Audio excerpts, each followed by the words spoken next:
ఉమ్మడి పశ్చిమ గోదావరి జిల్లాతో పాటు ఉమ్మడి తూర్పు గోదావరి జిల్లాలో ముఖ్యమంత్రి వైఎస్ జగన్మోహన్ రెడ్డి బస్సు యాత్ర కొనసాగుతుంది. ఇక చివరిగా ఉమ్మడి జిల్లాలకు సంబంధించి ఒక పెద్ద ఎత్తున అశేషమైన ఏదంటే పెద్ద ఎత్తున వైఎస్ఆర్ కాంగ్రెస్ పార్టీ నేతలు కావచ్చు, కార్యకర్తలు కావచ్చు, పెద్ద ఎత్తున ఈ ప్రాంతానికి చేరుకున్నారు.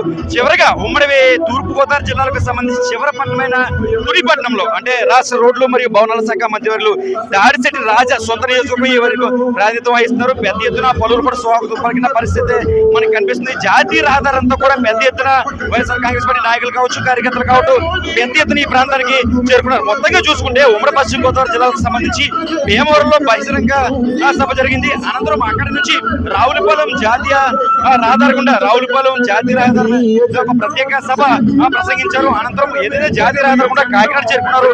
కాకినాడలో ఇవాళ ప్రతిపక్ష నేత చంద్రబాబు నాయుడు కావచ్చు, పవన్ కళ్యాణ్ పై కూడా ముఖ్యమంత్రి నిప్పులు చెరిగిన పరిస్థితి నెలకొంది. ఇక చివరికి ఏదైతే పిఠాపురం కావచ్చు, ప్రస్తుతం పవన్ కళ్యాణ్ కూడా చేస్తున్న పిఠాపురం మీదుగా కత్తిపూడి, అదేవిధంగా అన్నవరం, తుని మీదుగా మొత్తంగా ఉమ్మడి తూర్పుగోదావరి జిల్లా యాత్ర ముగిసింది. ఇక ఇప్పుడు ఒక రాత్రి 11 ప్రాంతంలో ఉమ్మడి విశాఖ జిల్లాలోకి పవన్ ఈ ముఖ్యమంత్రి వైఎస్ జగన్మోహన్ రెడ్డి బస్సు యాత్ర విశాఖ జిల్లాలోకి చేరుకుంది. న్యూస్ 18 సూర్యప్రకాష్, ఉమ్మడి తూర్పుగోదావరి జిల్లా ప్రతినిధి.